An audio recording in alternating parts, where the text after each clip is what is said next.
Hello students, एक बार फिर आपका हमारे यूट्यूब चैनल पर स्वागत है। आज हम डिस्कस करेंगे महात्मा गांधी जी के बारे में।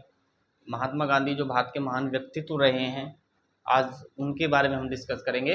वीडियो थोड़ा सा लंबा हो सकता है क्योंकि हम चीज़ों को एनालाइज करेंगे, विश्लेषणात्मक तरीके से थोड़ा समझेंगे और बीच बीच में जो फैक्चुअल नॉलेज है वो भी जितना मेरे से हो सकता है मैं आपको बताता रहूँगा।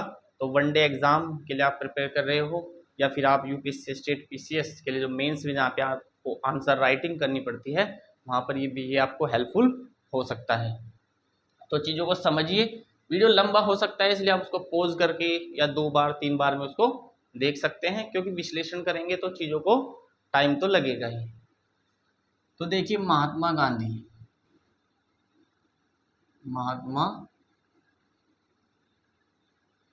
गांधी की आज हम बात करेंगे। क्या क्या हम देखेंगे, जीवन इनका देखेंगे। इसके अलावा जो इंडियन नेशनल मूवमेंट में इनकी भूमिका क्या रही, भारतीय राष्ट्रीय आंदोलन में भूमिका। इसके अलावा हम देखेंगे लास्ट में थोड़ा इनका जो दर्शन है, अर्थात आदर्श आप कह सकते हैं, और उनकी प्रासंगिकता, रिलीवेंस क्या है।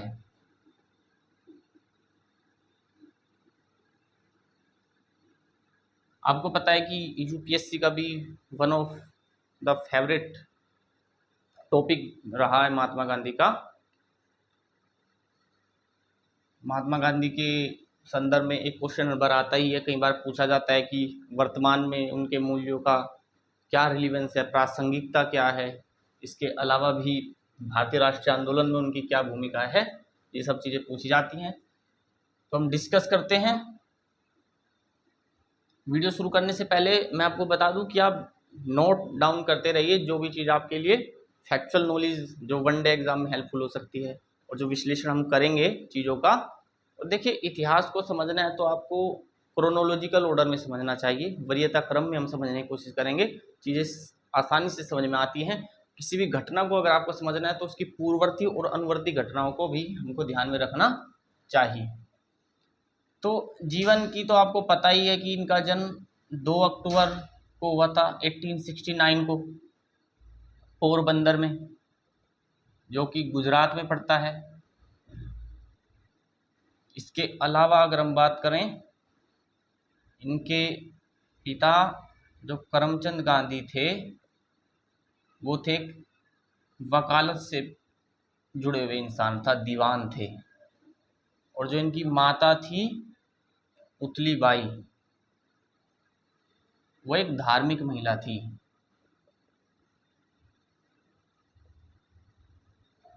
क्योंकि एक वैष्णव परंपरा को मानने वाले व्यक्ति थे, इनका जो परिवार था सनातनी था, तो इसलिए इनकी माता और पिता का इनके जीवन पर क्या प्रभाव पड़ा वो भी आपको जैसे जैसे हम आगे बढ़ेंगे समझ में आएगा। और ये भी समझ में आएगा कि ये सनातनी थे तो इसका मतलब ये नहीं है कि ये हिंदू धर्म से जुड़े हुए थे। इन पर अलग अलग धर्मों का, इस्लाम धर्म से इन्होंने कुछ अच्छी चीज़ें सीखी, जैन धर्म का, बौद्ध धर्म का, सभी धर्मों का प्रभाव है। वो चीज़ें हम जब दर्शन वाले पार्ट में आएंगे तो समझेंगे। तो मुख्यतः यहाँ पर ये बात है, आपको पता ही है कि इनका जो जन्म दिवस है उसको हम अंतर्राष्ट्रीय अहिंसा दिवस के रूप में मनाते हैं।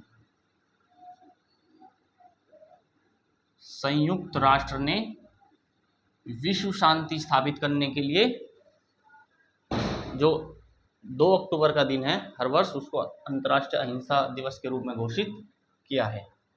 तो फैक्चुअल नॉलेज भी हम साथ साथ यहाँ पर डिस्कस बीच बीच में करते रहेंगे। आप नोट डाउन करते रहिए जो भी आपके लिए आपको महत्वपूर्ण तथ्य लगे।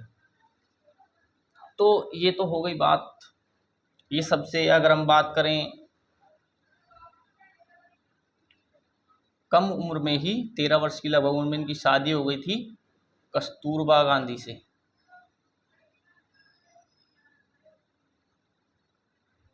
कस्तूरबा गांधी, उनसे इनकी शादी हो गई। तो ये तो एक बेसिक सी जानकारी थी इनके बारे में। अब जो इनका मुख्य योगदान है भारतीय राष्ट्रीय आंदोलन में, इनकी भूमिका क्या है, अब हम वो देख लेते हैं। देखिए, पिताजी इनके वकालत के पेशे से जुड़े हुए थे, तो सीधी सी बात है कि ये भी कानून की पढ़ाई करना चाहते थे। कानून में इनका भी इंटरेस्ट पैदा हुआ और ये कानून की पढ़ाई करने के लिए लंदन चले गए। तो लंदन गए, इसके बाद वहाँ पे इन्होंने कानून की पढ़ाई की। उसके बाद भारत वापस लौट आए। तो भारत लौटने के बाद आजीविका के साधन जुटाने के लिए इन्होंने इधर उधर काम खोजना शुरू किया, लेकिन भारत में इनको कोई पेशा सही नहीं मिल पाया जिससे अपनी आजीविका को सुचारू रूप से चला सकें। स्टार्टिंग में राष्ट्रवाद की भावना इनके अंदर नहीं है, राष्ट्रवाद से कोई मतलब नहीं है। स्टार्टिंग में ओनली बात कर रहे हैं अपनी आजीविका की। और दक्षिण अफ्रीका में अब इनका दौर शुरू होता है। वहाँ पर इनके एक दोस्त थे अब्दुल्ला।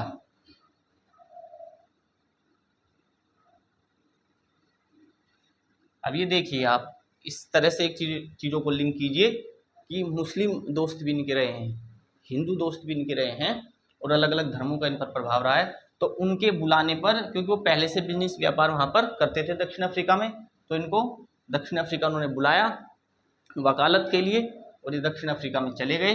ये जो दौर है ये है 1893 से 1915 का। इस दौरान ये जो 20-21 साल है वो दक्षिण अफ्रीका में रहे। अब जैसे ही गांधी दक्षिण अफ्रीका में पहुंचते हैं, इससे पहले राष्ट्रवाद की बात इनके अंदर ऐसी नहीं थी। स्टार्टिंग में तो अपनी पढ़ाई से, वकालत से, अपने परिवार से इनको मतलब था। लेकिन जैसे ही वो दक्षिण अफ्रीका में गए, वहाँ पर आपको पता ही है उस समय नस्लगत जो व्यवहार था वो बहुत ज़्यादा चलता था। आपने नेल्सन मंडेला का नाम सुना होगा। महात्मा गांधी जी की भूमिका भारत के लिए जितनी है, लगभग उतनी ही भूमिका नेल्सन मंडेला की दक्षिण अफ्रीका के लिए है। तो वहाँ पर नस्लगत व्यवहार होता था। श्वेत लोग जो अश्वेतों के साथ, अर्थात गोरे कालों के साथ जो व्यवहार करते थे, उससे गांधी जी काफ़ी व्यथित हुए, काफ़ी परेशान हुए। उनको जो ये शोषण था, जो अत्याचार था, वो अच्छा नहीं लगा। इसके बाद उनके खुद के साथ ऐसी घटना हुई, आप सभी ने सुना होगा कि एक बार ट्रेन से इनको बाहर निकाल दिया गया। इन्होंने विरोध किया, लेकिन केवल इस आधार पर कि ये अश्वेत हैं, इनको वहाँ से निकाल दिया गया और कहा गया कि आप 3rd क्लास के कोच में यात्रा कीजिए, जो आज के समय में आप जनरल कोच समझ सकते हैं।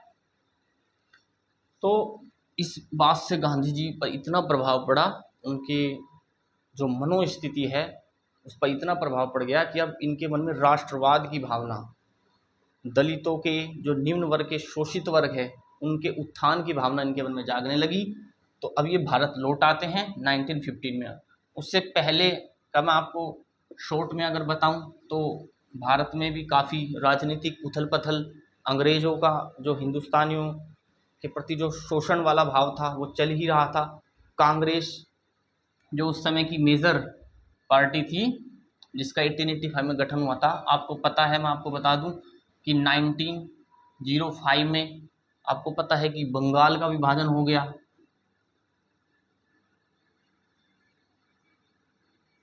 इसके बाद अगले ही वर्ष 1906 में आपको पता है कि मुस्लिम लीग भी अलग से बन गई। तो हिंदू मुस्लिम के बीच में संघर्ष होने लगा। अब तक हम केवल अंग्रेज़ों के विरुद्ध लड़ रहे थे, अब हमारे में आपस में भी हिंदू और मुस्लिम की भावना ज़्यादा होने लगी। और ये तो वर्चस्व पर जब पहुंच गई जब 1909 में अंग्रेज़ों ने मार्लो मिंटो सुधार पारित किया। मार्लो मिंटो सुधार आपको पता ही है कि लॉर्ड मिंटो को सांप्रदायिकता का जनक कहा जाता है भारत में, इसी वजह से क्योंकि उन्होंने पृथक निर्वाचन की बात कर दी मुस्लिमों के लिए। तो इसलिए हिंदू मुस्लिम के बीच में जो तनाव है, अराजकता वाली स्थिति है, वो ज़्यादा बढ़ने लगी। आपको पता है इसी बीच में 1907 में सूरत अधिवेशन में आपकी कांग्रेस का विभाजन हो गया। यहाँ पर तो बंगाल का विभाजन हुआ, उसके 2 ही साल बाद आपको पता है सूरत अधिवेशन में कांग्रेस भी बढ़ गई। ये सब चीज़ें मैं आपको इसलिए बता रहा हूँ कि वनडे एग्जाम में भी आपके लिए हेल्पफुल हो सकती हैं, तो फैक्ट आप नोट कर सकते हैं, बाकी विश्लेषण तो हम चीज़ों का करेंगे ही।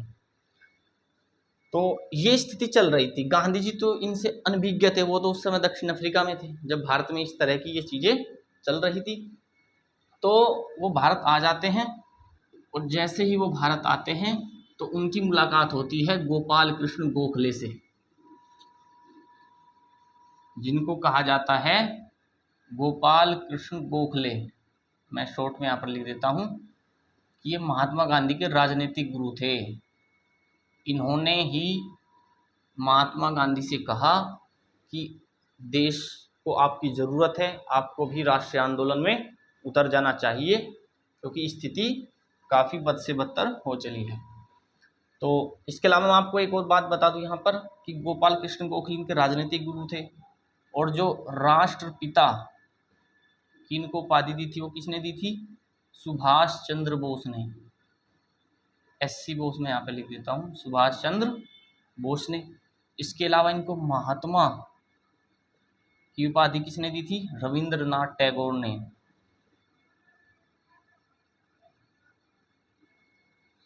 फैक्ट के बेस पे कहीं अगर कोई चूक हो जाती है तो उसके लिए मैं आपसे क्षमा चाहता हूँ, आप मुझको कमेंट बॉक्स में बता सकते हैं, लेकिन मैं अपनी ओर से पूरी कोशिश करूँगा कि आपको ऑथेंटिक चीज़ें ही बता सकूँ और बेहतर तरीके से समझा सकूँ जो आपके लिए हेल्पफुल भी हो। तो गोपाल कृष्ण गोखले ने इनको राष्ट्रीय आंदोलन में उतरने के लिए कहा। तो अब महात्मा गांधी जी उस समय देश में क्या चल रहा है उससे अनजान थे, उतना समय उन्होंने भारत में पहले बिताया नहीं था, वो तो दक्षिण अफ्रीका में 20-21 साल बिता के आए थे। तो उन्होंने भारत के लोगों की स्थिति को केवल सुना था अभी तक, गोपाल कृष्ण गोखले और अन्य कांग्रेस के नेताओं द्वारा। उसको महसूस करने के लिए, ग्राउंड रियलिटी को जानने के लिए उन्होंने क्या किया कि खुद लोगों से मिलना शुरू किया। अगर कुछ आंदोलन कुछ सूक्ष्म स्तर पर चल रहे हैं, किसान आंदोलन है जैसे, तो उनमें उन्होंने हिस्सा लेना शुरू किया और लोगों की बातों को समझना और सुनना उन्होंने शुरू किया। उनकी जो स्टार्टिंग होती है वो होती है चंपारण से। चंपारण सत्याग्रह आपने सुना होगा। इसके बाद आपने सुना होगा खेड़ा सत्याग्रह। इसके अलावा आपने सुना होगा अहमदाबाद मील हड़ताल, मील स्ट्राइक उसको बोल सकते हैं। चंपारण सत्याग्रह ये 1917 की बात है और ये दोनों 1918 में हुए थे। चंपारण बिहार में है। तो वहाँ पर एक किसानों का आंदोलन था ये कि अंग्रेज़ों ने उनको नील की खेती करने के लिए, भारतीयों को कहा, लेकिन भारतीय अपनी परंपरागत कृषि, अपने जो कुटीर उद्योग हैं, सूक्ष्म स्तर के उद्योग हैं, उनको जारी रखना चाहते थे। इस विरोध में यहाँ पर ये हुआ, नील की खेती से संबंधित है। तो खेड़ा सत्याग्रह की अगर हम बात करें, देखिए हमारा मूल उद्देश्य दर्शन और प्रासंगिकता से है। ये तो हम आगे आधुनिक इतिहास को जब पढ़ेंगे तो विश्लेषण वहाँ पे भी करेंगे, वीडियो क्योंकि ज़्यादा लंबा हो जाएगा, लेकिन मैं कोशिश करूँगा हर चीज़ को संक्षेप में आपको समझा सकूँ। खेड़ा सत्याग्रह की अगर हम बात करें तो ये गुजरात में पड़ता है, खेड़ा और अहमदाबाद। यहाँ पर क्या हुआ था कि किसानों की फसल बर्बाद हो गई, तो उनका सीधी सी बात है फसल पैदा नहीं हुई, प्रोडक्टिविटी हो नहीं, तो सीधी सी बात है वहाँ पर कर्ज को लगान को माफ़ कर देना चाहिए था या फिर टैक्स को कम करना चाहिए था, लेकिन अंग्रेज़ों ने ऐसा किया नहीं। और इसी के विरोध में किसानों ने वहाँ पर एक आंदोलन किया जिसको बोलते हैं खेड़ा सत्याग्रह। महात्मा गांधी जी भी इसमें इन्वॉल्व थे। अहमदाबाद मील स्ट्राइक की मैं बात करूँ तो ये एक सूती कपड़ा फैक्ट्री थी। वहाँ पर उस समय क्या हुआ कि जो कामगार, जो लोग काम करते थे, वहाँ पर अचानक क्या हुआ, प्लेग की बीमारी फैल गई, जिसके कारण उन्होंने बोनस की मांग की। वहाँ पर जो काम करने वाले लोग थे, लेकिन उनको बोनस नहीं दिया गया। तो फिर गांधी जी ने उनके साथ इस आंदोलन में हिस्सा लिया, अंग्रेज़ों से मांग की और फाइनली उनको जितना उन्होंने मांगा था उतना नहीं, लेकिन उससे कम उनको बोनस दिया गया। तो ये सूक्ष्म स्तर पर हुए हैं आंदोलन अगर देखा जाए, लेकिन गांधी जी को देश को समझने में, जानने में महत्वपूर्ण भूमिका अदा करते हैं ये तीनों: चंपारण सत्याग्रह, खेड़ा सत्याग्रह और अहमदाबाद मिल स्ट्राइक। अब गांधी जी को समझ में आने लगा कि स्थिति जो है, ग्राउंड रियलिटी है, वो सच में ऐसी है कि देश की स्वाधीनता बहुत ज़रूरी है, और उस स्वाधीनता को पाने के लिए राष्ट्र का एकीकरण, सभी को एकजुट होकर, सभी भारतीयों को एकजुट होकर आगे काम करना होगा। इसके बाद जो 3 बड़े आंदोलन में गांधी जी की भूमिका आती है वो देखेंगे अब। असहयोग आंदोलन, असहयोग आंदोलन, इसके बाद सविनय अवज्ञा आंदोलन, सविनय अवज्ञा आंदोलन, इसके अलावा सबसे बाद में भारत छोड़ो आंदोलन।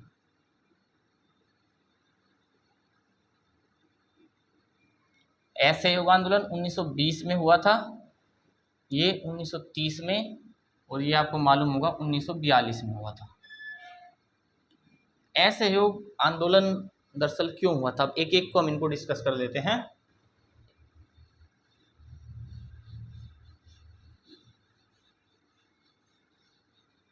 देखिए, अंग्रेजों ने 1919 में, आपने सुना होगा, एक रोलेट एक्ट पारित किया,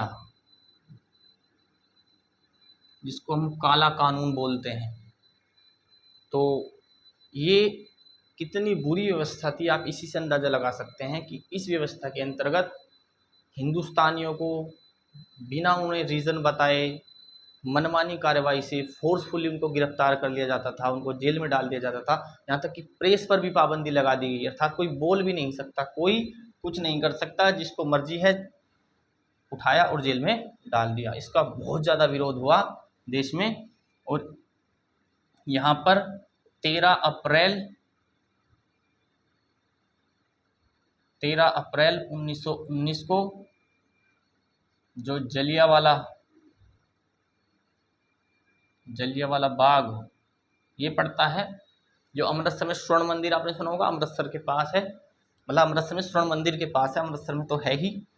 तो वहाँ पे बहुत सारे लोगों की सभा इकट्ठी, और ये वो लोग नहीं थे जिनको इस बारे में कोई जानकारी है देश में क्या चल रहा है, इनको इस बात से ज़्यादा नॉलेज नहीं थी कि देश में क्या चल रहा है। थोड़े से बाहर रहने वाले लोग थे जो इन चीज़ों से थोड़े से अनजान थे, वो एक नॉर्मल अपनी सभा वहाँ पर कर रहे थे।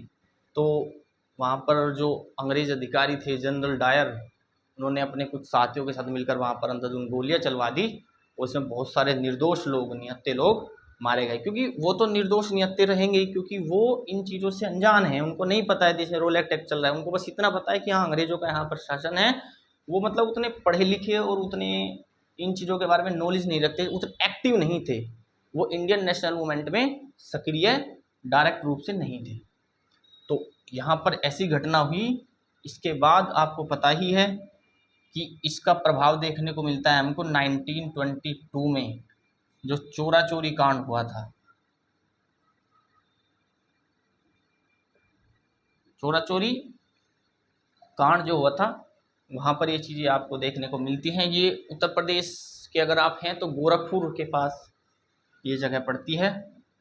चोरा चोरी यहाँ पर क्या हुआ था कि इतने लोग आक्रोशित हुए, और ये सब असहयोग आंदोलन के दौरान हो रहा है, आप याद रखिए, ऐसे आंदोलन चल रहा है, और उस बीच में ऐसी ऐसी घटनाएं हो रही हैं। तो भारतीय लोग बहुत गुस्सा हुए, बहुत आक्रोशित हुए उनको, और इतना गुस्सा वो हुए कि यहाँ पर उन्हें कुछ जो अंग्रेज़ पुलिस अधिकारी हैं उनकी चौकियाँ जला दी, उनमें आग लगा दी, बहुत सारे अंग्रेज़ों को जिंदा जला दिया गया इसके विरोध में। और इसी से गांधी जी इतने व्यथित हुए, गांधी जी को लगा चीज़ें सुधर नहीं रही हैं, चीज़ें बिगड़ रही हैं लगातार, तो उन्होंने आंदोलन को वापस ले लिया। तो असहयोग आंदोलन के बारे में आप समझ गए होंगे। अब उसके बाद गांधी जी को ये एहसास हुआ कि अब मामला हिंसात्मक कार्यवाही से नहीं चलने वाला, क्योंकि हिंसात्मक कार्रवाई का रिजल्ट उन्होंने देखा कि सकारात्मक नहीं निकला। जलियांवाला बाग जैसी घटना उन्होंने देखी, चोरा चोरी जैसी घटना उन्होंने देखी, तब उन्होंने अहिंसात्मक आंदोलन चलाने की मुहिम छेड़ दी और उसी को बोलते हैं हम सविनय अवज्ञा आंदोलन। सविनय अवज्ञा आंदोलन। ये यहाँ पर एक अहिंसात्मक आंदोलन था। इसमें उन्होंने क्या किया, ये 1930 की बात है। और इसके अलावा मैं आपको एक और बात बता दूं कि वो जो 1922 में हमारा कांड हुआ था, उस इसी बीच अर्थात असहयोग आंदोलन और सविनय अवज्ञा आंदोलन के बीच जब असहयोग आंदोलन अपने चरम पर था, उसी समय मुस्लिमों में भी एक आंदोलन चलता, खिलाफत आंदोलन। तो वहाँ पर भी वो आंदोलन केवल अंग्रेजों के विरुद्ध नहीं था, वो हिंदुओं के विरुद्ध भी था। मुस्लिमों का माइंडसेट ये था कि जो हिंदू हैं वो मुस्लिम अल्पसंख्यक होने के कारण उनका शोषण कर रहे हैं, उस शोषण से हमें मुस्लिमों को बचाना है, अर्थात मुस्लिमों का अपना एक अलग से अस्तित्व हो। अर्थात अलग पाकिस्तान की जो मांग है यहाँ पर खुलकर नहीं आई थी, लेकिन उसके बीज जो हैं वो मुस्लिम लोगों के अंदर जागृत होने लगे थे।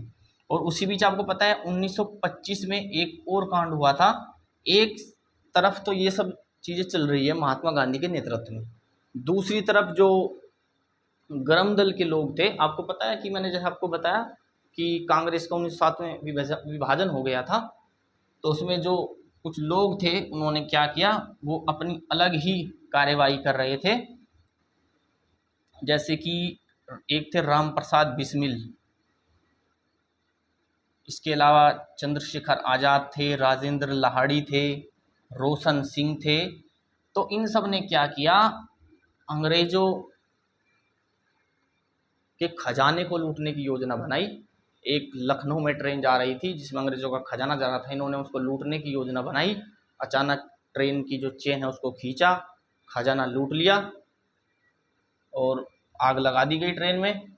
तो यहाँ पर ये जो घटना है इसको बोलते हैं हम काकोरी कांड। अब तो आपको पता ही है कि योगी सरकार ने उत्तर प्रदेश में उस स्टेशन का नाम जो है वो इसी से रिलेट करके कुछ रखा भी हुआ है, क्योंकि ये भी बहुत ही हिंसात्मक कार्रवाई थी। क्योंकि भारतीय जो क्रांतिकारी लोग थे उनके मन में वो विद्रोह की जो भावना थी वो तो जागृत हो ही चुकी थी, क्योंकि अंग्रेज जिस तरह से शोषण कर रहे थे, जो उनके एक्ट ऐसे आ रहे थे, जैसे मैंने बताया मार्लो मिंटो सुधार आया जिसने सांप्रदायिकता को जन्म दे दिया। तो ये चीज़ भी इसी बीच घटित हुई थी। सविनय अवज्ञा आंदोलन की बात करें, अब हिंसात्मक चीज़ें इतनी हो चुकी थी, काकोरी कांड हो गया, उससे पहले जलियांवाला बाग हत्याकांड, चोरा चोरी कांड, तो चीज़ें बिगड़ी। तो अब गांधी जी ने सोचा कि अब हिंसात्मक कार्रवाई की जाए, तो उन्होंने आपने नमक सत्याग्रह का नाम सुना होगा, दांडी मार्च उन्होंने शुरू किया। दांडी मार्च उन्होंने शुरू किया। ये जहाँ तक मैं याद कर पा रहा हूँ 12 मार्च 1930 से शुरू हुआ था और लगभग 6 अप्रैल 1930 तक ये चला था। तो दांडी मार्च शुरू किया गांधी जी ने, वो आगे बढ़ते चले गए, जहाँ से होते हुए गए लोग उनके साथ जुड़ते चले गए, इकट्ठा होते चले गए। लेकिन जैसे ही उन्होंने नमक सत्याग्रह, इसको इसलिए बोला जाता है कि उन्होंने जो टैक्स अंग्रेज़ों ने लगाया हुआ था वो बहुत अन्यायपूर्ण था नमक पर, तो उन्होंने इसका विरोध किया और उसी के विरोध में उन्होंने दांडी मार्च शुरू किया। लेकिन बीच में गांधी जी को भी गिरफ्तार कर लिया गया था वहाँ पर। तो इसी वजह से आपने एक नाम सुना होगा, जो सब वाइसराय थे वो थे लॉर्ड इरविन। लॉर्ड इरविन, तो गांधी इरविन समझौता 1931 में हो जाता है। लेकिन गांधी जी के इन आंदोलनों का, इससे पहले असहयोग आंदोलन और सविनय अवज्ञा हुआ, इसका प्रभाव इतना पड़ा कि अब अंग्रेज़ों को एहसास होने लगा था कि हाँ, जो भारतीय हैं उनको स्वाधीनता दिलाई जाए। तो एक तरह से अंग्रेज़ों का जो वर्चस्व था उसकी नींव को हिला दिया था महात्मा गांधी जी के इन आंदोलन ने। और इसी का परिणाम ये हुआ कि अब अंग्रेज़ों को विवश होना पड़ा कि हाँ, भारतीयों का फ्यूचर अब कैसा हो, उस पर विचार विमर्श किया जाए, सोचा जाए, मंथन के लिए मजबूर उनको किया गया। और उसी विचार विमर्श के लिए लंदन में 3 गोलमेज सम्मेलन होते हैं।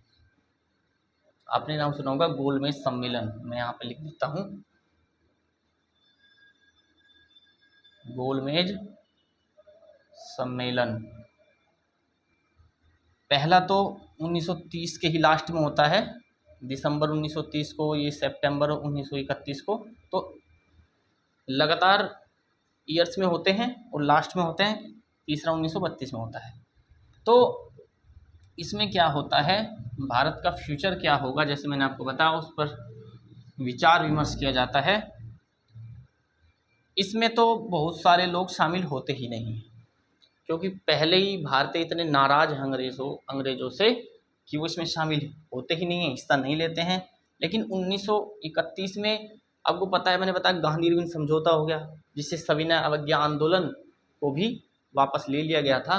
लेकिन उसका रिजल्ट ये हुआ कि हाँ, इरविन गांधी समझौते के बाद यहाँ पर भाग लिया जाता है गोलमेज सम्मेलन में, और सभी भाग लेते हैं। रियासतों के प्रमुख भी आते हैं, डॉक्टर BR अम्बेडकर दलितों की तरफ से आते हैं, महात्मा गांधी के नेतृत्व में कांग्रेस वहाँ पर आती है। तो यहाँ पर लेकिन ये सफल नहीं हो पाता उतना। ये सफल क्यों नहीं होता, मैं आपको बता देता हूँ। जो कांग्रेस है, इंडियन नेशनल कांग्रेस कहती है कि वो पूरे देश का प्रतिनिधित्व करती है, लेकिन दूसरी ओर जो मुस्लिम लीग है, मुस्लिम लीग ये कहती है कि मुस्लिमों का समर्थन केवल मुस्लिम लीग ही करती है। इसके अलावा जो DR अम्बेडकर हैं,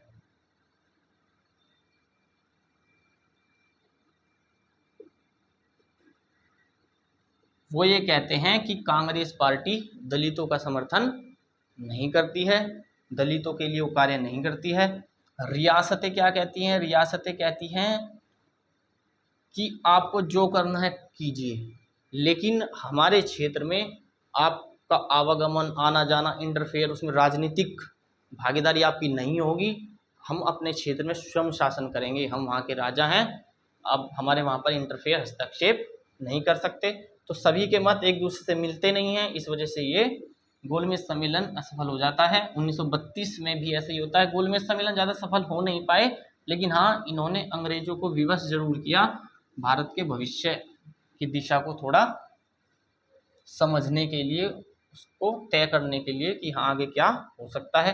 हाँ, लेकिन इसमें ये ज़रूर होता है, तीसरे गोलमेज सम्मेलन में मैं आपको बता दूं फैक्चुअल बात,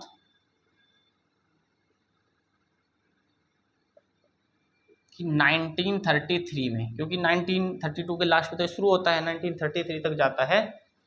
एक छात्र हैं चौधरी रहमत अली, आपसे कभी पूछा भी जा सकता है, इन्होंने सबसे पहले जो पाकिस्तान नाम का उल्लेख किया था कि जो अलग हम देश की मांग कर रहे हैं उसका नाम क्या होना चाहिए, तो उसका नाम पाकिस्तान होगा। ये किसने सुझाव दिया था, चौधरी रहमत अली ने। और इन्होंने इसके पीछे क्या तर्क दिया था कि पाकिस्तान नाम क्यों होना चाहिए, क्योंकि उन्होंने कहा पाक का मतलब आपको पता ही ना, पवित्र होता है, बोलते हैं ना, ये पाक है, वो चीज़ पवित्र है, और स्थान मतलब जगह, तो पवित्र भूमि है। उन्होंने कहा पाकिस्तान हम इसलिए नाम रखना चाहते हैं, पवित्र भूमि है। आपको पता है पवित्र तो कितनी है, नहीं है, लेकिन उसके पीछे की हाँ मूल भावना यही थी। जैसे रेगिस्तान है, रे का मतलब रेत, रेतीली भूमि, तो ये चीज़ें यहाँ पर हुई। अब इन सब का प्रभाव और ज़्यादा देखने को मिला। अब वो प्रभाव क्या देखने को मिला कि एक ऐतिहासिक एक्ट अंग्रेजों को पारित करना पड़ा, 1935 में, जिसको बोलते हैं गवर्नमेंट ऑफ इंडिया एक्ट।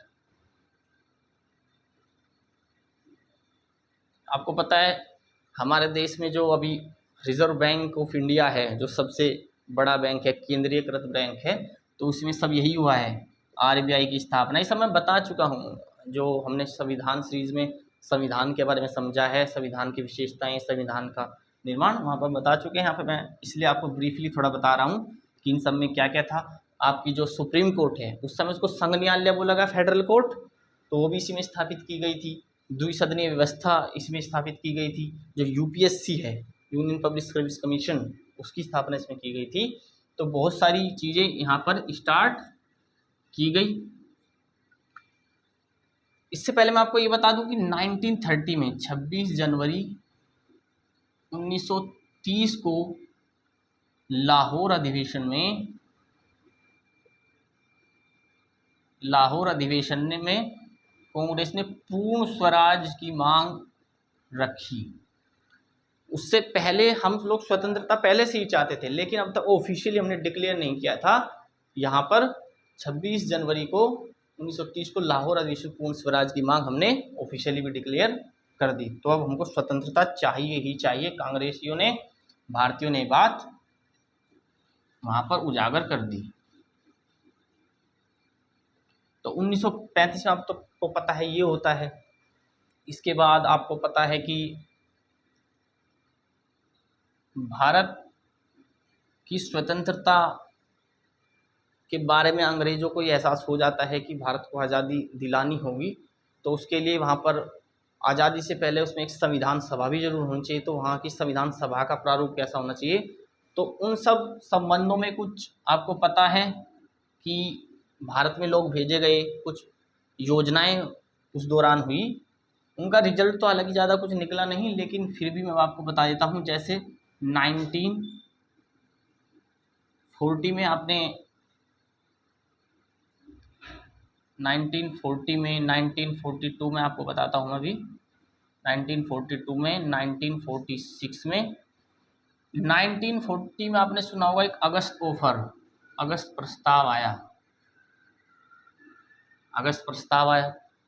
1942 में अंग्रेजों ने क्रिप्स मिशन भारत में भेजा कि भारत की संवैधानिक स्थिति अब क्या होनी चाहिए, उसको विचार विमर्श करने के लिए भारतीयों के साथ आप जाइए। 1945 में आपको पता है वेवेल प्लान आता है, वेवेल योजना, जिसके बाद इस पर विचार विमर्श करने के लिए शिमला समझौता होता है।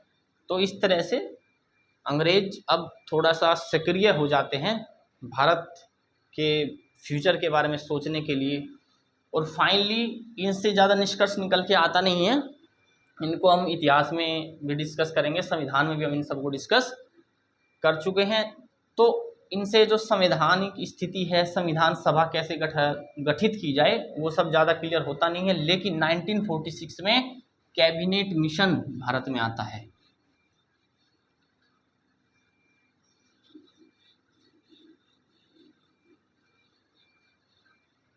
1946 में फाइनली कैबिनेट मिशन आता है, क्योंकि जो ऊपर के सब मिशन हैं वो लगभग फेल ही हो जाते हैं। किसी पर मुस्लिम लीग विरोध करती है कि अलग पाकिस्तान की स्पष्ट उसमें व्याख्या नहीं की गई कि अलग पाकिस्तान हम आपको दे देंगे, इसलिए मुस्लिम लीग ने उसका बहिष्कार कर दिया। कई बार कांग्रेस और मुस्लिम लीग दोनों ने उन चीज़ों का बहिष्कार कर दिया। कैबिनेट मिशन में मैं आपको बता चुका हूँ, संविधान सीरीज में संविधान के निर्माण में इसकी बात हमने की थी।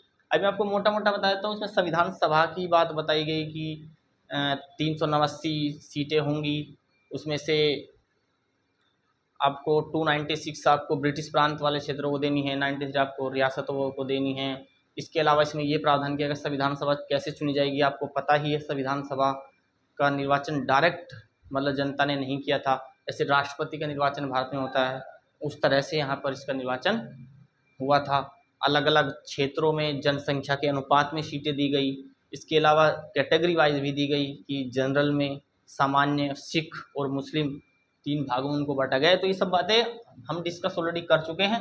वीडियो थोड़ा लंबा हो जाएगा, इसलिए हम हर चीज़ के बारे में उतना डिस्कशन नहीं कर सकते, वो हम कभी बाद में डिस्कस करेंगे। और कुछ के बारे में हम ऑलरेडी डिस्कस संविधान सीरीज में कर चुके हैं। तो ये स्थिति बनती है यहाँ पर, क्योंकि हमारा जो मेन मुद्दा है वो महात्मा गांधी के परिप्रेक्ष्य में इन चीज़ों को समझना है। तो ये मैंने आपको बताया कि हाँ, भारतीय राष्ट्रीय आंदोलन कैसे कैसे आगे बढ़ा। अब इसी बीच 1942 में महात्मा गांधी ने भारत छोड़ो आंदोलन किया था, और उसी के बाद ये चीज़ें हुई जो मैंने आपको अभी मेंशन की कि 1946 में कैबिनेट मिशन को भारत में भेजना पड़ा और उसने यहाँ पे संविधान सभा की सिफारिश की कि हाँ, भारतीयों का भविष्य कैसा हो, उनकी नीति निर्माण की जो शक्ति है वो उन्हीं को सौंपी जानी चाहिए, और उसके लिए एक संविधान कॉन्स्टिट्यूशनल असेंबली गठित होनी चाहिए। तो महात्मा गांधी जी ने जो आंदोलन चलाए, उनका नेतृत्व किया, तो उसका बहुत ज़्यादा प्रभाव देखने को मिलता है। आपने देखा होगा कि अंग्रेज़ अलग अलग भारत के लिए सोचने पे मजबूर हुए अलग अलग एंगल से कि हाँ, कई बार अब भविष्य कैसा हो भारत का, स्वतंत्रता भारत को देनी ही होगी, तो उसी के अकॉर्डिंग उन्होंने अगस्त ऑफर, उसके बाद आप देखें कि क्रिप्स मिशन आया, शिमला समझौता हुआ, कैबिनेट मिशन आया, और फाइनली आपको पता है कि 3 जून 1947 को लॉर्ड माउंटबेटन जब भारत के गवर्नर जनरल होते हैं, उन्हें भारत के विभाजन की मांग की। स्वतंत्रता तो मिली, लेकिन विभाजित पाकिस्तान और भारत अलग अलग डोमिनियन बन गए, तो इस तरह से भारत आज़ाद हुआ। लेकिन उसके 1 साल बाद, अच्छा मैं आपको ये भी बता दूं, महात्मा गांधी जो थे वो संविधान सभा के सदस्य नहीं थे, लेकिन हाँ, उनसे जब भी रिक्वायरमेंट होती थी तो कांग्रेस के लोग सलाह मशवरा करते थे। 1 साल बाद ही 30 जनवरी 1948 को महात्मा गांधी की हत्या कर दी गई। आपको पता ही है, नाथूराम गोडसे द्वारा हत्या हुई थी, उनके जो एक कट्टर हिंदूवादी थे। इसके बारे में आपको ज़्यादा समझना है तो एक मूवी है इसके ऊपर, शायद मी नाथूराम गोडसे ऐसा कुछ करके है, मराठी में है, लेकिन आपको उसके संदर्भ हिंदी में मिल जाएंगे, वो आप देख सकते हैं कि नाथूराम गोडसे का माइंडसेट क्या था महात्मा गांधी जी को जब उन्होंने गोली मारी थी, कैसे उनके विचार थे। उसके बाद जब कोर्ट में उनकी पेशी होती है तो वो सब बातें बोलते हैं। मैं आपको बता दूं, महात्मा गांधी जी को जब उन्होंने गोली मारी थी, उससे पहले उन्होंने महात्मा गांधी के पैर छुए थे, लेकिन उनको ऐसा लगता था कि हिंदू के लिए खतरा महात्मा गांधी हो सकते हैं अगर ये जीवित रहे, इसलिए उन्होंने उनको गोली मारी थी।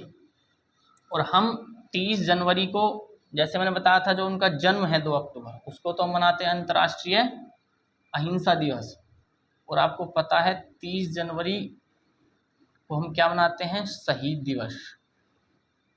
ये भी आप याद रख सकते हैं। इसके अलावा गांधी जी जब दक्षिण अफ्रीका से भारत आए थे 9 जनवरी, उसको हम मनाते हैं भारतीय प्रवासी दिवस। भारतीय प्रवासी दिवस। तो ये कुछ फैक्चुअल नॉलेज है जो आप के लिए काफ़ी इम्पोर्टेंट हो सकती है। ये चीज़ यहाँ पर आप देख सकते हैं। तो भारतीय राष्ट्रीय आंदोलन किस तरह से आगे बढ़ा वो हमने देखा, उसमें महात्मा गांधी जी की क्या भूमिका रही वो हमने देखी। और महात्मा गांधी जी के बारे में रामचंद्र गुहा जी क्या लिख रहे हैं, बहुत ही इतिहासकार हैं फेमस, कि महात्मा गांधी को महात्मा दक्षिण अफ्रीका ने बनाया, क्योंकि आप देख रहे होंगे कि उनके अंदर जो क्रांति के बीज थे, जो राष्ट्रवाद की भावना थी, वो दक्षिण अफ्रीका में पैदा हुई थी। अब हम फाइनली गांधी जी के दर्शन की बात कर लेते हैं।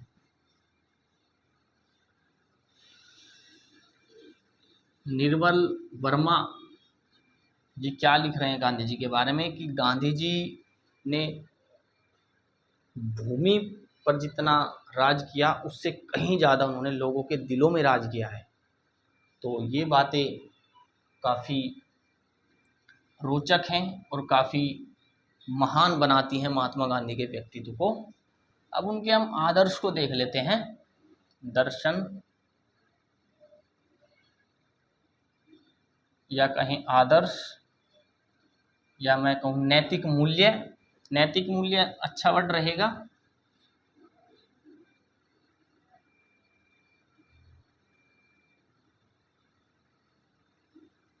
और ये बात शायद अब आपको क्लियर हो जाएगी नाथूराम गोडसे कितने सही थे कितने गलत थे, वो आप खुद अब डिसाइड कर लेंगे अगले 10-15 मिनट में। जो बोल रहे थे कि ये हिंदुओं के खिलाफ हैं, मुस्लिमों का समर्थन करते हैं महात्मा गांधी, वो आपको क्लियर हो जाएगा जब हम इनके नैतिक मूल्यों को समझेंगे।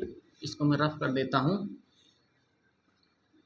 गांधी जी आपको पता ही है, सत्य की बात करते थे, अहिंसा की बात करते थे, सत्याग्रह की बात करते थे वो।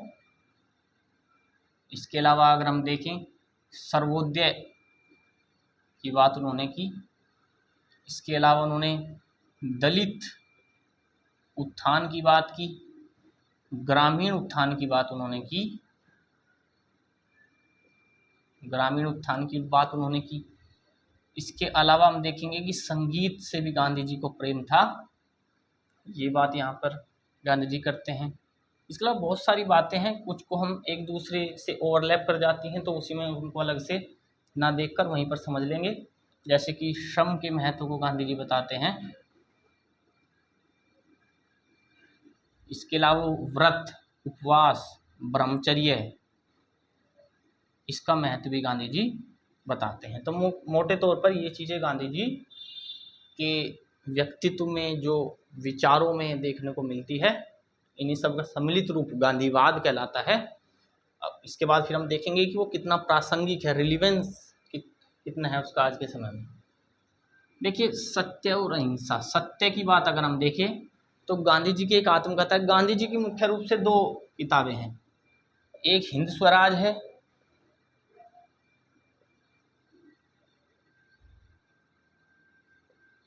और एक है उनकी खुद की आत्मकथा, सत्य के साथ मेरे प्रयोग।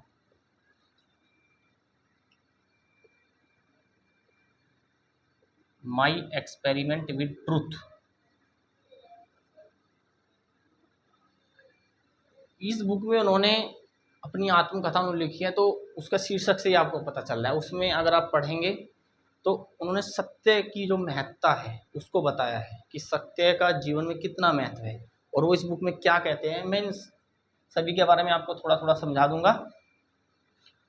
इस बुक में वो कहते हैं कि स्टार्टिंग में कहते हैं कि गॉड इज ट्रूथ, लेकिन वो बाद में जैसे जैसे आगे बढ़ते हैं वो ये कहते हैं कि मैंने अपने जीवन के अनुभवों से मैं अब ये बात कहने के लिए तैयार हूं कि ट्रूथ इज गॉड।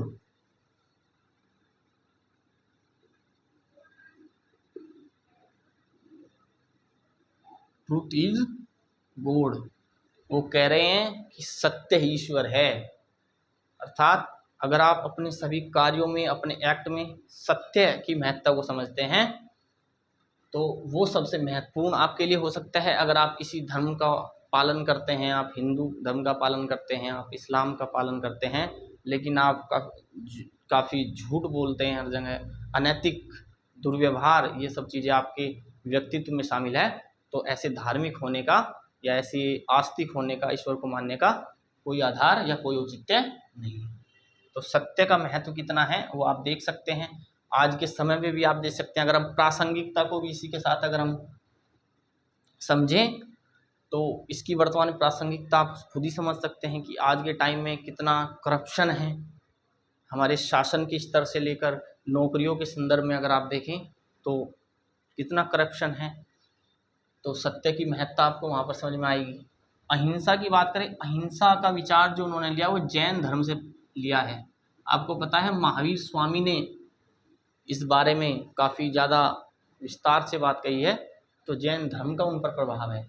अहिंसा की बात को आप आज के समय से कैसे कोरिलेट करेंगे?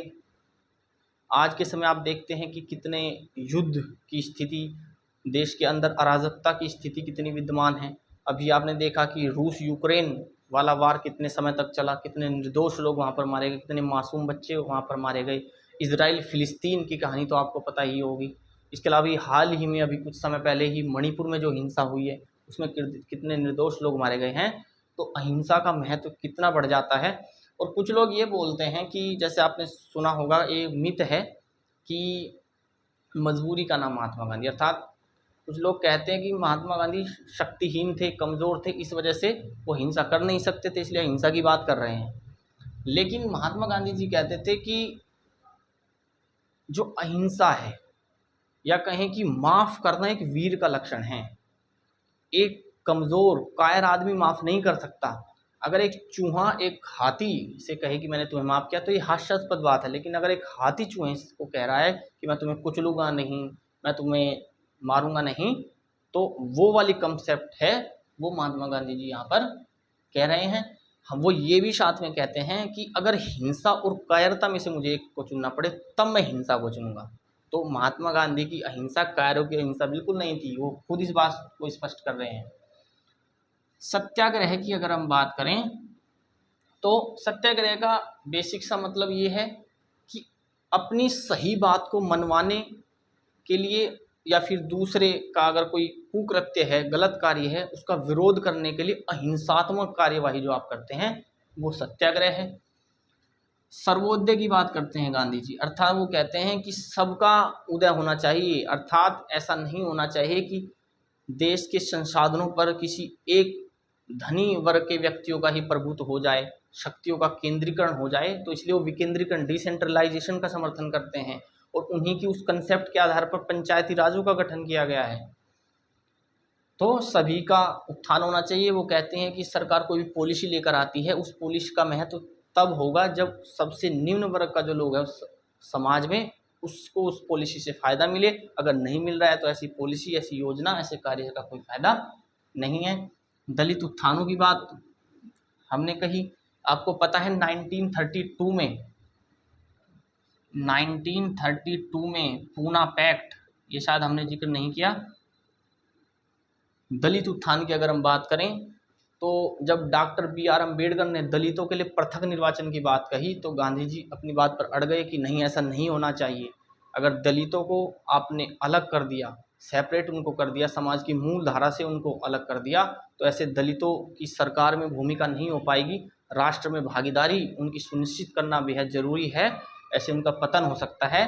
और उन्हीं की इस बात पर वहाँ पर एक पूना समझौता होता है जिसमें उनको रिजर्वेशन दे दिया जाता है और पृथक निर्वाचन की मांग को खारिज कर दिया जाता है। तो आज के टाइम में अगर दलितों की जो बेहतर स्थिति है उसमें बहुत सारा योगदान महात्मा गांधी का है। ऐसा नहीं है कि केवल BR अम्बेडकर दलितों के नेता थे, आप ये सब चीज़ यहाँ पे समझ रहे होंगे। और जो लोग नाथूराम गोडसे की बात को सही ठहराते हैं कि महात्मा गांधी ने हम मुस्लिमों का समर्थन किया था भारतीय राष्ट्रीय आंदोलन में, तो वो चीज़ आप समझ रहे होंगे कि जैन धर्म से उन्होंने कुछ चीज़ें ली हैं। और वो खुद ये बात कहते हैं कि मैं सनातनी हूँ, ये बात मैं मानता हूँ, लेकिन अलग अलग धर्मों से जो भी अच्छी नैतिक बात मुझे लेने को मिलती है मैं उसको ग्रहण करता हूँ, जो गलत या मुझे बुरा लगता है मैं उसको ग्रहण नहीं करता हूँ। देखिए, जैन धर्म से उन्होंने अहिंसा का विचार लिया है। इस्लाम से वो एक बहुत बढ़िया बात कहते हैं कि इस्लाम से मैंने एक चीज़ तो बहुत अच्छी सीखी है जो हदीसों में है कि मजदूर की मजदूरी उसका पसीना सोखने से पहले अदा कर दो, वरना अल्लाह तुम्हारा पसीना निकालेगा और तुमको बचाने वाला कोई नहीं होगा। तो देखिए, इस्लाम से भी उन्होंने काफ़ी चीज़ें ली हैं। अहिंसा का विचार बौद्ध धर्म में भी है, तो वहाँ से भी आप इसको लिंक कर सकते हैं। अभी हम समझेंगे। और दलितों के केवल BR अम्बेडकर नेता नहीं है। देखिए, दलितों के उत्थान के लिए मैंने जैसे आपको कहा कि उन्होंने पूना पैक्ट किया था, वहाँ पर ग्रामीण उत्थान की बात वो करते हैं। आपको सबको पता ही है महात्मा गांधी जी का ग्रामीण लोगों के प्रति रुझान ज़्यादा है। मार्क्सवाद को खारिज करते हैं, वो पूंजीवादी व्यवस्था का विरोध करते हैं और समाजवाद को मानते हैं। गांव के लोगों के जो अपने छोटे उद्योग हैं, कुटीर उद्योग हैं, और इन चीज़ों को हमने इसलिए देखिए DPSP में भी शामिल किया। हमने DPSP वाला जो कंसेप्ट पढ़ा था, तो उनके कुटीर उद्योगों को हमें बढ़ावा देना चाहिए। इसके अलावा उन्होंने स्वदेशी की बात की थी कि स्वदेशी अपनाओ, इसलिए वो खुद भी खादी पहनने लगे थे, चरखे से सूत काटने लगे थे। आज भी अगर आप साबरमती आश्रम जाएंगे तो वो चीज़ आप वहाँ पर सब चीज़ें एक धरोहर के रूप में, सांस्कृतिक विरासत के रूप में वहाँ पर रखी हुई हैं। हमारे माननीय प्रधानमंत्री जी नरेंद्र मोदी जी भी अगर कोई विदेशी राजनयिक राजदूत या कोई भी महानुभाव आता है तो उसको वहाँ पर लेके जाकर उसको दिखाते हैं। कई बार आपने न्यूज़ में देखी होंगी ये सब चीज़ें साबरमती आश्रम में। तो ग्रामीण उत्थान की बात वो करते हैं। अब देखिए, संगीत, महात्मा गांधी जी सभाएं करते थे, तो महात्मा गांधी जी की सभा में 2 भजन तो पक्का मतलब वहाँ पर गाए जाते थे। एक था रघुपति राघव राजा राम,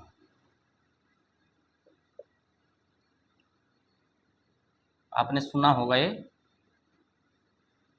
रघुपति राघव राजा राम, पतित पावन सीताराम, ईश्वर अल्लाह तेरो नाम, सबको सन्मति दे भगवान। अब यहाँ पर भी एक धारणा गलत बन जाती है लोगों की। जैसे रघुपति राघव देखा तो सोचते हैं कि अब ये हिंदू धर्म का समर्थन कर रहे। देख रहे हैं आप, जैन धर्म से उन्होंने कुछ चीज़ें ली हैं, बौद्ध धर्म से ली हैं, इस्लाम से मैंने जैसे आपको अभी बताया कि श्रम वाली बात की थी कि मजदूर की मजदूरी अदा कर दो। इसके अलावा दलितों के उत्थान के लिए वो काफ़ी एक्टिव हैं। यहाँ पर आपको दिख रहा है कि वो हिंदू धर्म का भी सपोर्ट कर रहे हैं। जो लोग बोलते हैं, अब आप समझ रहे होंगे कि नाथूराम गोडसे की विचारधारा कितनी सही थी कितनी गलत थी, कि वो साफ तौर पर कहते हैं अपनी पत्रिका में। वो 2 पत्रिकाएं भी चलाते थे। एक पत्रिका थी, मुख्य रूप से 2 थी, एक थी हरिजन जिसमें दलितों के उत्थान की बात कही है, और एक पत्रिका उनकी थी यंग इंडिया। मुख्य यही थी। इसके अलावा वैसे अगर देखा जाए तो नवजीवन वगैरह वो सब चलाते थे, मुख्य रूप से हरिजन और यंग इंडिया। तो उन्होंने अपनी पत्रिका में ये साफ कहा था कि मैं एक राम राज्य चाहता हूँ भारत में। अब आपको लगेगा कि ये तो हिंदुओं का समर्थन कर रहे हैं, लेकिन वो कहते थे कि मैं ऐसे राम राज्य की कल्पना करता हूँ जो सभी धर्मों को समाहित करे, सभी धर्म के लोगों का जिसमें समान हित हो, सभी की समान भागीदारी हो, और कोई भी व्यक्ति संभावनाओं से, अवसरों से वंचित न रहे, किसी का शोषण ना हो, किसी पर अत्याचार ना हो। ऐसे आदर्श राम राज्य की मैं कल्पना करता हूँ, ये बात वो कहते हैं। इसके अलावा एक दूसरा भजन उनकी सभा में बजता था, वैष्णव जन तो तैने कहिए जो पीर पराई जाने रहे। अर्थात वैष्णव जन वही है, ईश्वर के द्वारा बनाया गया एक असली इंसान, मानव कहलाने योग्य वही हो सकता है जो पीर पराई अर्थात दूसरे के दुख दर्द को जान सकता है, दूसरे के दुख दर्द को समझ सकता है। तो इसमें देखिए कितना दर्शन यहाँ पर नजर आता है। और वर्तमान जीवन से आप इसको कैसे लिंक कर सकते हैं कि आपको पता है आज के समय में तनाव लोगों में बढ़ता जा रहा है। आज की जो भागदौड़ भरी दुनिया है, डिप्रेशन का लोग शिकार हो रहे हैं। कोई लोग डिप्रेशन में आकर फांसी की सज़ा लगा लेता है, कोई अपने घर की मंजिल से कूदकर जान दे देता है। अशांति की स्थिति है, तो उस अशांति की स्थिति का एक समाधान है संगीत। आपको पता है, आप म्यूज़िक सुनते हैं, भजन सुनते हैं, तो एक आपको इंटरनल पीस का आभास होता है, आपको शांति महसूस होती है। तो उस चीज़ को आप आज के समय से लिंक कर सकते हैं। ब्रह्मचर्य की बात करते हैं, वो जो सत्य के साथ मेरे प्रयोग है उसमें वो 2 ही बातें ज़्यादा करते हैं, एक सत्य की और एक ब्रह्मचर्य की। ये कहते हैं कि इंसान, जैसे आप आज के समय में भी देखें, मानसिक रूप से थोड़ा कमज़ोर हो गया है, फैसले लेने में हम थोड़ा अनकम्फर्टेबल महसूस करते हैं। तो वो कहते हैं कि इसके लिए आपको अगर अंदर से मजबूती लानी है, अर्थात अगर मैं कहूँ तो मानसिक रूप से मजबूत होना है, तो उसके 2 उपाय हैं। एक, आप ब्रह्मचर्य का पालन करें और साथ में उपवास व्रत आप रखें, वो एक अच्छा विकल्प हो सकता है। श्रम के महत्व की वो बात करते हैं, और श्रम का महत्व कितना कारगर है अभी आप समझेंगे जब हम गांधी जी के 7 पापों को डिस्कस करेंगे। वीडियो थोड़ा लंबा हो गया है, तो अब हम लगभग इसके अंतिम पड़ाव पर पहुंच रहे हैं। अच्छा, गांधी जी पर किन लोगों का प्रभाव पड़ा वो भी थोड़ा देख लेते हैं।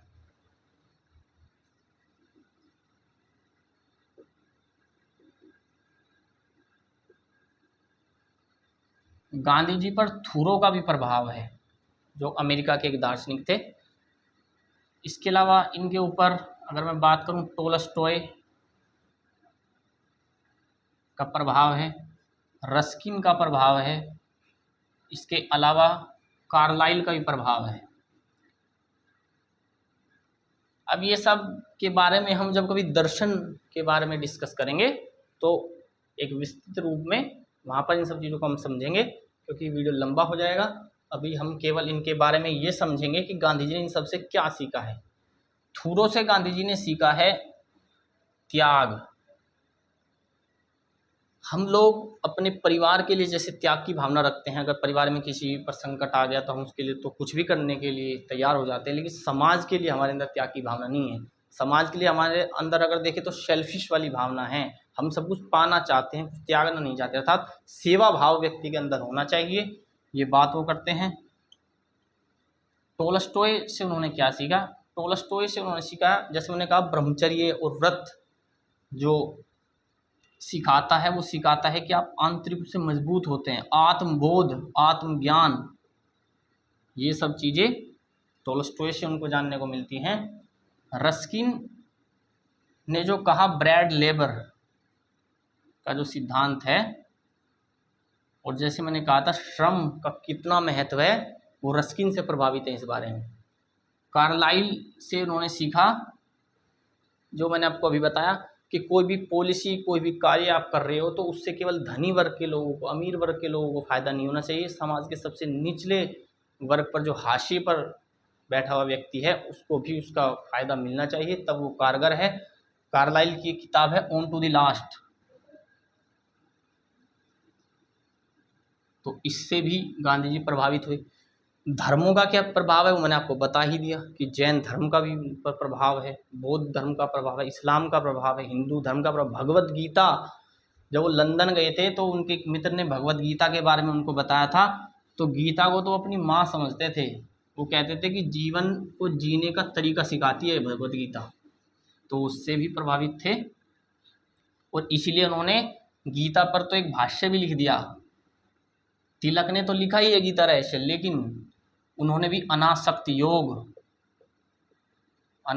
योग करके एक भाष्य लिखा गीता पर। तो अब आपको पता चल रहा होगा कि हिंदू धर्म से भी उनका लगाव है।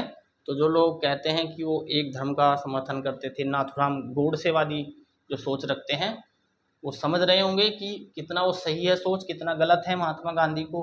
देखिए, किसी भी महान व्यक्ति के बारे में आप कुछ भी कमेंट करते हैं तो उससे हमें बचना चाहिए जब तक हमारे पास तथ्य ना हो, हमारे पास नॉलेज ना हो, और उस चीज़ का हमने सही से विश्लेषण नहीं किया। आधा अधूरा ज्ञान खतरनाक होता ही है। तो अनासक्ति योग उन्होंने यहाँ पर लिखा। और ये अनासक्ति योग नहीं है, इसमें भी कुछ लोगों को मतलब ये भी डिस्प्यूटेबल हो जाती है बात, कि इस पर भी लोग मतलब अगर हम मैं कहूँ कि चर्चा का विषय बन जाता है भी। ये अनासक्ति योग है, अनासक्ति नहीं है कि शक्ति नहीं थी गांधी जी के पास, वो दुर्बल थे इसलिए वजह उन्होंने ये बात बोल दी, ऐसा नहीं है। अनासक्त का मतलब है कि आप किसी भी चीज़ से थोड़ा डिटैच होकर रहिए, क्योंकि अगर आप किसी चीज़ में ज़्यादा इन्वॉल्व होकर रहेंगे, या इसका दूसरा सेंस ये निकल के आता है कि आप आवश्यकता से अधिक धन का अर्जन मत कीजिए। ये महात्मा गांधी ने अपनी पत्रिका में लिखा है, क्योंकि आप आवश्यकता से अधिक अगर अर्जित करेंगे तो एक व्यक्ति को नहीं मिल पाएगा जो निम्न स्तर पर है, और साथ में आपके दुख का कारण भी बन सकता है क्योंकि आपने ज़्यादा अर्जन किया है। तो ये बात इसमें कही गई है। तो ये सब हमने डिस्कस किया। अब अंत में हम ये डिस्कस कर लेते हैं, अच्छा गांधी जी के बारे में एल्बर्ट आइंस्टाइन ने क्या कहा था, जो उस समय के महान व्यक्ति तो थे ही, एक महान वैज्ञानिक भी थे। एल्बर्ट आइंस्टाइन गांधी जी के बारे में कह रहे हैं कि आगे आने वाली पीढ़ियां इस बात का शायद ही विश्वास कर पाएंगे कि एक हाड़ मांस का बना हुआ एक इंसान के तौर पर कोई व्यक्ति धरती पर आया था। मतलब उनको विश्वास ही नहीं होगा, वो गांधी को एक कहानी की तरह समझेंगे कि सच में ऐसा व्यक्ति नहीं आया था। इतने उच्च आदर्शों के व्यक्ति महात्मा गांधी जी। और ये कौन कह रहे हैं? आइंस्टाइन कह रहे हैं, जो उस समय के सबसे महान वैज्ञानिकों में से एक थे, जिनका IQ 160 समझा जाता था, वो ये बात बोल रहे हैं। इसके अलावा मैंने आपको बताया कि और भी बहुत सारे लोगों ने उनके बारे में ये सब बातें की हैं। दलाई लामा जी उनके बारे में बोल रहे हैं कि अगर आप आज के समय में विश्व शांति की बात करते हैं, सुरक्षा की बात करते हैं, जहाँ पर सांप्रदायिकता इतनी बढ़ गई है, तो वहाँ पर आपको गांधीवादी विचारों का, गांधीवादी सोच से उसका समाधान निश्चित रूप से किया जा सकता है। तो गांधी ने 7 सिंस बताई हैं, 7 पाप बताए हैं।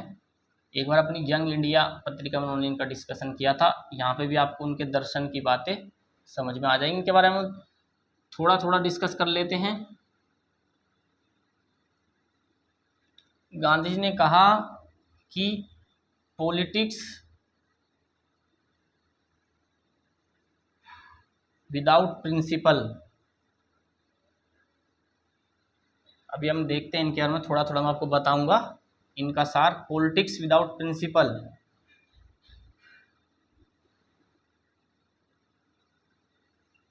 रिलीजन विदाउट सेक्रीफाइस, इसके अलावा वो कहते हैं मनी विदाउट वर्क, इसके अलावा कहते हैं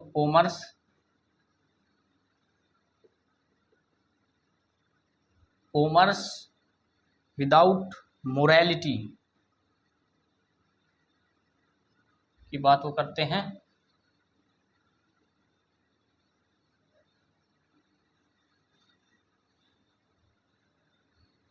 इसके अलावा वो कहते हैं कि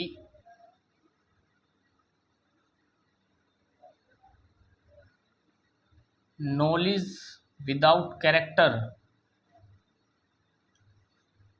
इसके अलावा वो कहते हैं साइंस, मैं यहाँ पे लिख देता हूँ, साइंस विदाउट, यहाँ पर मैं बात करूँ ह्यूमैनिटी। इसके अलावा कहते हैं लास्ट में pleasure without conscience.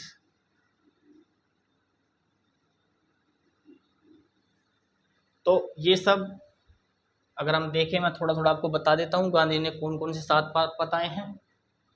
Gandhi ji कहते हैं कि बिना सिद्धांतों के राजनीति नहीं होती। आपको पता है आज के समय में कितना करप्शन, कितना भ्रष्टाचार सरकारी दफ्तरों में देखने को मिलता है, सरकारी जो संस्थान है वहाँ पर कितना यहाँ पर ये देखने को मिलता है कि लोगों को जो सरकार की योजनाएं हैं उनका लाभ नहीं मिल पाता। उसका रीज़न यही है। तो इस वजह से गांधी जी कहते हैं कि प्रिंसिपल के साथ आपकी राजनीति होनी चाहिए, अर्थात आपको नैतिक मूल्यों को समझना चाहिए जब भी आप राजनीति में हैं।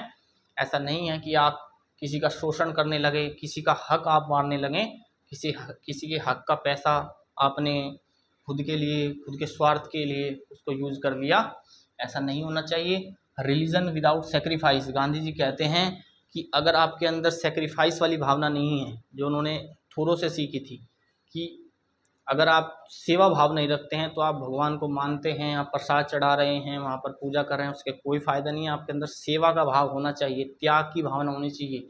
और जब हम दर्शन को पढ़ेंगे, ये बात लगभग सभी ने कही है। विवेकानंद जी ने कहा है कि नर को ही नारायण समझो, क्योंकि नर सेवा ही नारायण सेवा है।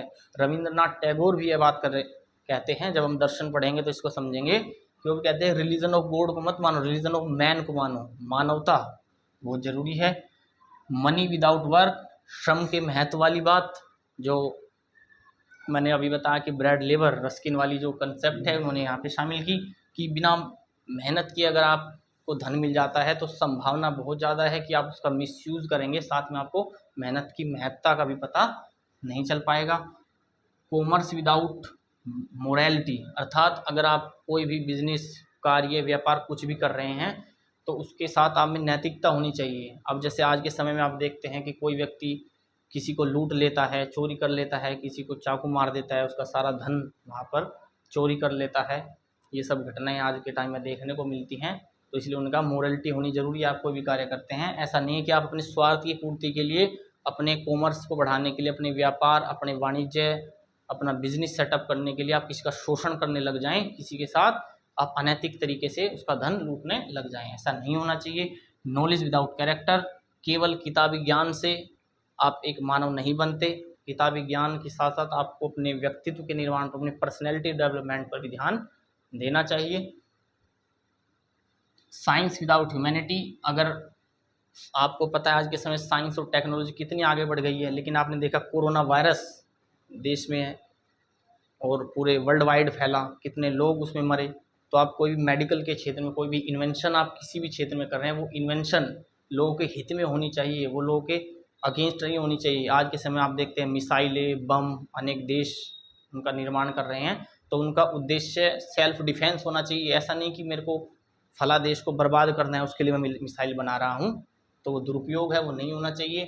प्लेजर विदाउट कंसाइंस की बात गांधी जी करते हैं। प्लेजर विदाउट कंसाइंस में गांधी जी ये बात कहते हैं कि आप दूसरे को कष्ट पहुंचाकर अगर खुशी अर्जित कर रहे हैं तो एक सही मानव का वो लक्षण नहीं है। आपने किसी को चांटा मार दिया और आप हंस रहे हैं, तो ऐसा, इस तरह की स्थिति नहीं होनी चाहिए। आप दूसरे को दुख पहुंचाकर खुश कैसे रह सकते हैं, ऐसा नहीं होना चाहिए। तो ये बात वो गांधी जी यहाँ पर करते हैं। तो आज हमने सब समझा महात्मा गांधी के बारे में। थोड़ा वीडियो लंबा हो गया, इसलिए आप भी थोड़ा बोरियत महसूस करने लगे होंगे। तो आपने अपना बहुमूल्य समय हमको दिया, उसके लिए आपका बहुत बहुत शुक्रिया। जाने से पहले हम महात्मा गांधी जी के बारे में सुमित्रानंदन पंत की जो 4 लाइनें हैं उनके साथ अपने आज के सेशन को विराम देते हैं। तुम मांसहीन, तुम रक्तहीन, हे अस्थिशेष तुम अस्थिहीन, तुम शुद्ध बुद्ध आत्मा केवल, हे चिरपुराण, हे चिरनवीन।